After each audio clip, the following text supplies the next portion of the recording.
হয়ে গেল আমাদের জুস সেবন।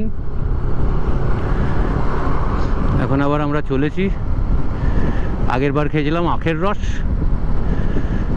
এইবার খেলাম মুসম্বির রস।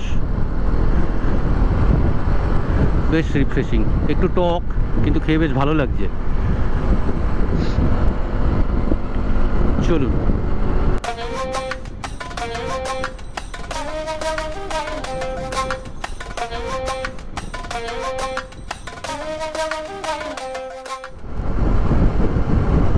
এই যে এই বাঁদিকের রাস্তাটা কুরুক্ষেত্র চলে যাচ্ছে, আর আমরা সোজা বেরোবো। সামনে এখন কার্নাল, বাঁদিকে কুরুক্ষেত্র।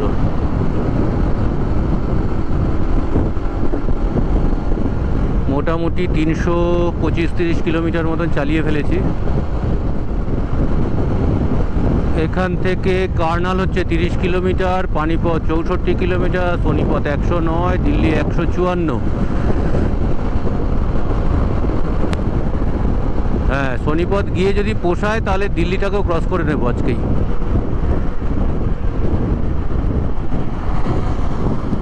দেখি চলো সোনিপথ তো পৌঁছাই আগে, তাহলে কালকে আর জ্যামের গল্পটা থাকতো না।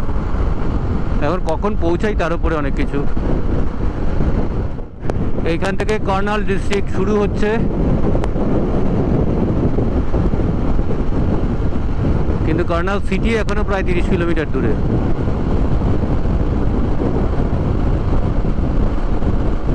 হরিয়ানার মধ্যেই আছি আমরা। হরিয়ানার মধ্যে রাইডটা অনেক লম্বা।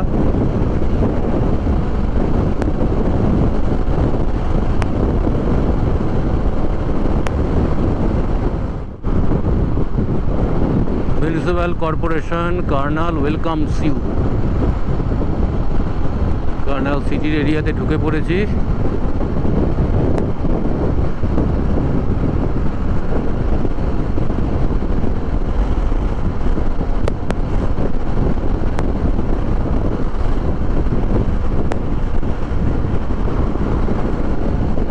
যেখানে জুস খেয়েছিলাম ওখান থেকে ঠিক 1 ঘন্টা চালালাম, 1 ঘন্টায় 81 কিলোমিটার এসছি। এসে এখন আবার একটু জল টল খাওয়ার জন্য দাঁড়িয়েছি, খেয়ে আবার এগোবো।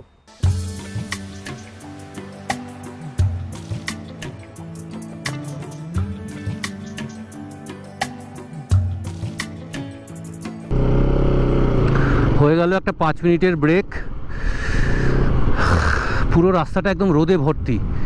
এইখানে এই নিম গাছগুলো ছিল, নিম গাছের ছায়ায় একটু জাস্ট দাঁড়িয়ে জল খেলাম আর বেরিয়ে পড়লাম আবার।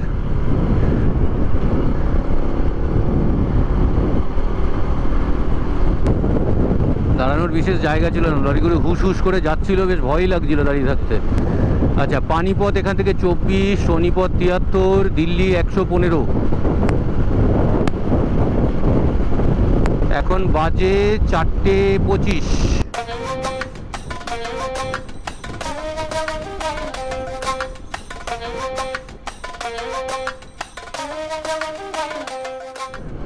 আমরা পানিপথ পেরোচ্ছি। একটু রাস্তা ভুল হয়ে গেছিলো, নিচের রাস্তাটা হচ্ছে শহরে চলে যাচ্ছে। ওই যে ওই রাস্তাটা, টোল গেট পেরোনোর পর আমরা ওই রাস্তায় ঢুকে পড়েছিলাম, আবার ঘুরে এসে এদিকে উঠলাম ব্রিজে। এর আগের বারও বোধহয় এরকমই এই ভুলটাই হয়েছিল।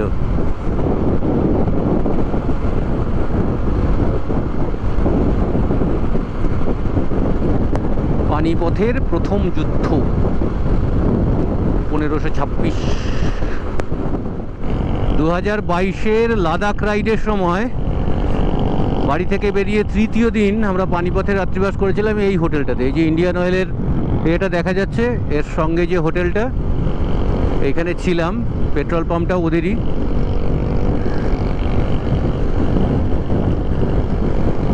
আগ্রা থেকে স্টার্ট করে আমরা পানিপথ এসেছিলাম সেদিন।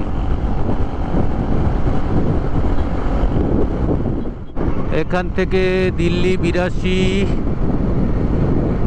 কন্নৌর 21 কিলোমিটার, সেটাকে চিনি না অবশ্য। দিল্লি 82। এই লেনটার স্পিড লিমিট 60, এটার 80, থার্ডটার 100, আর 4 নম্বরটা হচ্ছে ওভারটেকিং লেন। তাহলে আমি এখন 80-তে চলছি, যখন এখানে চলে আসি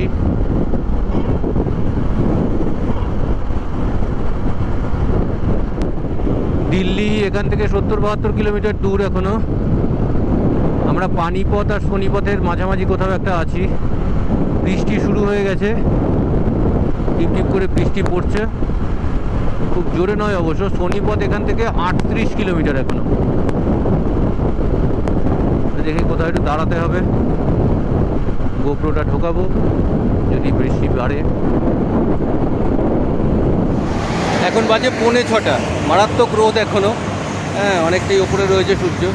আমরা মাঝখানে একটু দাঁড়িয়েছিলাম, পানিপথ আর সোনিপথের মাঝখানে বৃষ্টির জন্য একটু দাঁড়াতে হয়েছিল, খুব বৃষ্টি হচ্ছিল। এবার বৃষ্টি থামার পর আবার স্টার্ট করলাম, কিন্তু ওই জলের ছিটেগুলো গাড়ির চাকা থেকে কাদা সহ এসে পুরো হেলমেটের ভাইজার টাইজার একদম পুরো ঢেকে দিচ্ছিল। যাই হোক, এখন এখানে বৃষ্টি নেই। আমরা এখন যেখানটায় দাঁড়িয়ে আছি এখান থেকেই পেরিফেরাল এক্সপ্রেসওয়ে শুরু হয়। ডান দিকে গেলে ওয়েস্টার্ন পেরিফেরাল এক্সপ্রেসওয়ে, আর বাঁ দিকে গেলে হচ্ছে ইস্টার্ন পেরিফেরাল এক্সপ্রেসওয়ে। কিন্তু কোনো পেরিফেরাল এক্সপ্রেসওয়েতেই এখন 2 হুইলারের প্রবেশাধিকার নেই, অর্থাৎ আমরা বাইক নিয়ে পেরিফেরাল এক্সপ্রেসওয়েতে উঠতে পারবো না। সেই জন্য নর্মাল পথেই আমরা এখন দিল্লির দিকে যাব। যদি পসিবল হয় তাহলে দিল্লি ছাড়িয়ে আরেকটু এগিয়ে যাব পালওয়ালের দিকে, যাতে কালকে আমাদের জার্নিটা কম্পারেটিভলি সহজ হয়। এই যে পেরিফেরাল এক্সপ্রেসওয়ে রাস্তা এইদিকে বেরিয়ে গেছে, এই যে লরিগুলো ঢুকছে।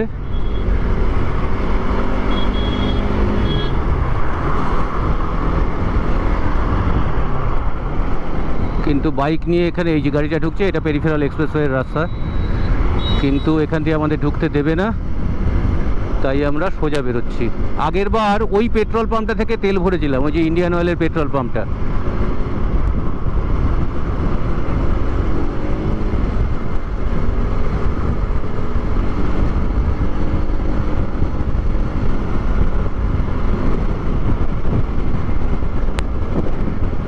এই যে এই পাম্পটা থেকে তেল ভরেছিলাম, ধরে পেরিফেরাল এক্সপ্রেসওয়েতে উঠে গিয়েছিলাম।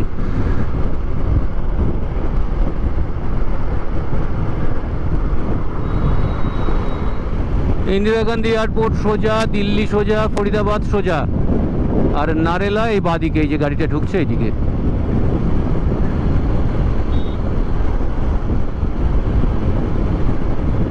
পুরো জ্যাম জমাট। দিল্লি 30,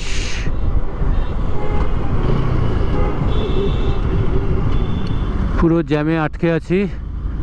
সামনে ওই ব্রিজটাতে সম্ভবত কিছু কনস্ট্রাকশন হচ্ছে, ওই জন্য জাস্ট একটা গাড়ি যাওয়ার মতন রাস্তা আছে, অথচ গাড়ির ভিড় এরকম। এই জন্যই 100 কিলোমিটারের জন্য 3.5 ঘন্টা দেখাচ্ছিল গুগল, সোনিপথ থেকে পালওয়াল। তা দেখা যাক কতক্ষণ এই যন্ত্রণা কাটে।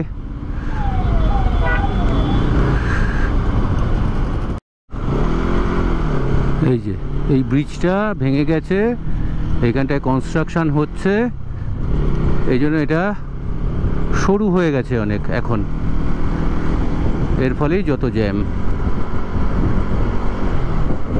এইখান থেকে আবার সব ওকে। দিল্লির ধাপা দেখে মনে হবে পাহাড়, অন্তত মালভূমি তো মনেই হবে।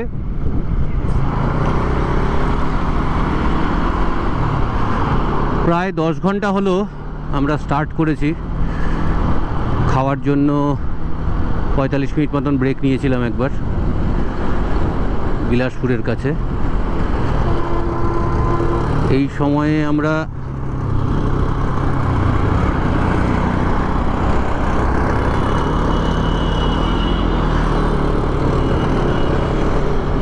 এই 10 ঘন্টায় আমরা 480 কিলোমিটারের মতন এসছি প্রায়। এবার যেটা টার্গেট করেছি সেটা হচ্ছে দিল্লি এবং ফরিদাবাদ ছাড়িয়ে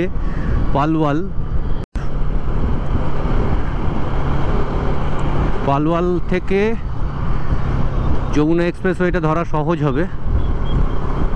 আর দিল্লির জ্যামটা যদি আজকেই কাটিয়ে রাখতে পারি তাহলে কালকে একটু স্বস্তিতে শুরুটা করা যাবে, নইলে কালকে শুরুতেই প্রচুর জ্যামে অর্ধেক এনার্জি নষ্ট হয়ে যেত ওখানেই। তো ওই জন্য আমরা পালওয়াল টার্গেট করেছি, সেটা এখনও প্রায় 75 কিলোমিটার বাকি। দেখা যাক কতক্ষণে পৌঁছই। গুগল বলছে এখনও 2 ঘন্টার মতন লাগবে। যাব আকাশটা বেশ সুন্দর, খুবই সুন্দর লাগছে আকাশটা, কিন্তু গা হাত পা এমন ব্যথা হয়েছে, ঘাড়ের কাছে এমন একটা ব্যথা যে, আর গরমও লাগছে খুব।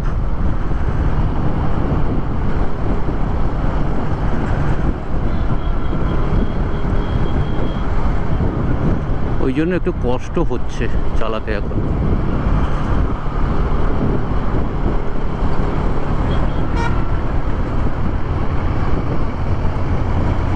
ইন্ডিকেটর জ্বালিয়ে দিব্যি সোজা চলে যাচ্ছে।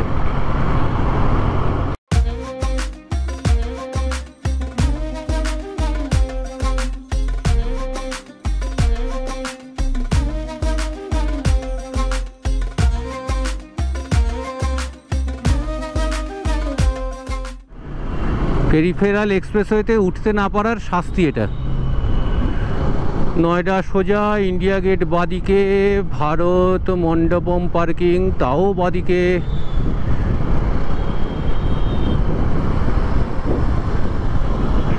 ফরিদাবাদ সোজা, নয়ডা সোজা,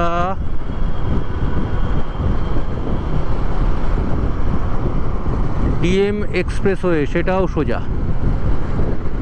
এতক্ষণ একটু বোট ফোট দেখতে পেয়ে মনে একটু বল আসছে, নইলে যে গলি ঘুপচিতে ঘোরাচ্ছিল কিন্তু বুঝতেই পারছিলাম না যে কোন দিকে যাচ্ছি আমরা। নয়ডা চলে গেল বাদিকে, আর আমরা যাব সোজা, ওই ব্রিজটায় উঠবো।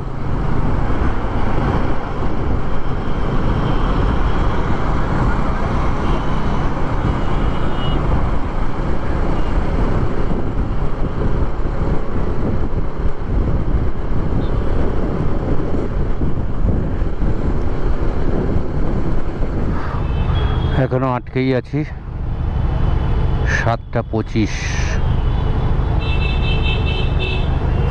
দিল্লির জঞ্জাল এখনো কাটাতে পারিনি। তোমাকে তো দেখতেই পাচ্ছি না, দেখলেও এখনো চেনা যাচ্ছে না, এই হচ্ছে ঘটনা। মাঝখানে অনেক গাড়ি ঢুকে গেছে না।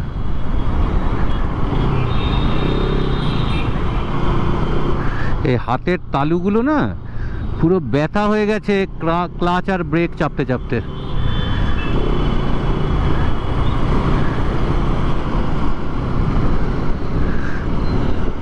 আর পশ্চাৎ দেশের কথা তো না বলাই ভালো। এখন তাও বাইকটা একটু চলছে, তখন পর্যন্ত ওই স্লো সাইক্লিং রেস হতো আগে, সেরম ব্যাপার ছিল, কে কত আস্তে চালাতে পারে সামনের গাড়িকে ধাক্কা না মেরে, সেরকম একটা ব্যাপার চলছিল। কত দূরে? ফরিদাবাদ বাইপাস আর আগ্রা সোজা, এখানেও আমাদের একটু দেখতে হবে। সোজা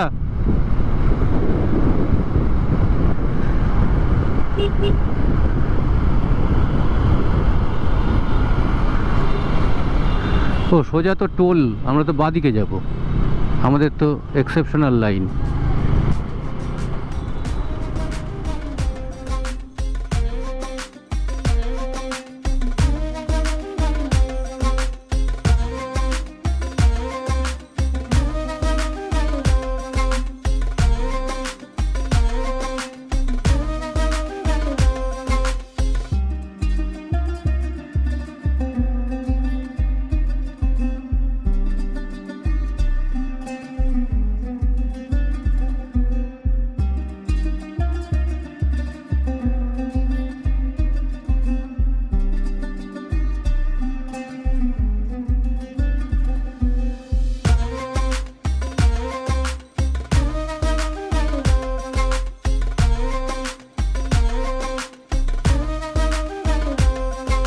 লাস্ট 30-40 কিলোমিটার বা 50 কিলোমিটার বেরোতে 2 ঘন্টার ওপর সময় লেগে গেছে। দিল্লি শহরকে কাটাতেই আমাদের প্রায় 3 ঘন্টা সময় লেগে গেল।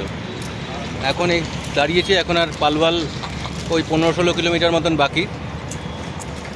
চিপস খাচ্ছি, সারাদিন কিচ্ছু খাওয়া হয়নি, ওই সেই সকালে রুটি খেয়েছিলাম দুটো, আর কিচ্ছু খাওয়া হয়নি। চিপস খাচ্ছি, একটু জল খাবো, তারপর হোটেল খুঁজতে হবে। দিল্লির সেক্টর আমাদের সব মেরে দিল, এই সেক্টর ওই সেক্টর, এই সেক্টর ওই সেক্টর করতেই আছে। আরে বাবু কত সেক্টর থাকতে পারে একটা শহরের। আর মানুষের কত গাড়ি থাকতে আর পারে? কত গাড়ি থাকতে পারে, বাপরে বাপ, ভর্তি গাড়ি, উফ, অসহ্য। এক মোহালিতে দেখেছিলাম আর এই দিল্লিতে দেখলাম, দু জায়গাতেই কত যে মানুষ থাকতে পারে আর মানুষের কত গাড়ি থাকতে পারে সেটা খুব ভালোভাবে বোঝা যায়, মানে অবাক হওয়ার বিষয়। ন্যাশনাল হাইওয়েরও যে 4টে লেন শুধু গাড়ি গাড়ি গাড়ি আর গাড়ি, আর সেটা ছোটোখাটো অল্টো বা এই ধরনের গাড়ি নয়, ওয়াগনার এই ধরনের গাড়ি খুব কম, নমিনাল চোখে পড়ে। Minimum level Creta, Skoda, Duster, Thar, এইগুলো হচ্ছে মিনিমাম লেভেল। ভারত নাকি গরিবের দেশ। যে রাত 10:45, আমরা আছি পালওয়ালে। হাঁপিয়ে গেছি। আধ ঘন্টা মতন আগে প্রায় এখানে এসে পৌঁছেছি, চূড়ান্ত জ্যামজমাট অবস্থা ছিল। যাই হোক, অনেক খোঁজাখুঁজির পরে, আধ ঘন্টা ধরে খোঁজাখুঁজির পরে একটা হোটেল পেয়েছি। এ হচ্ছে সেই হোটেল, এই লবি।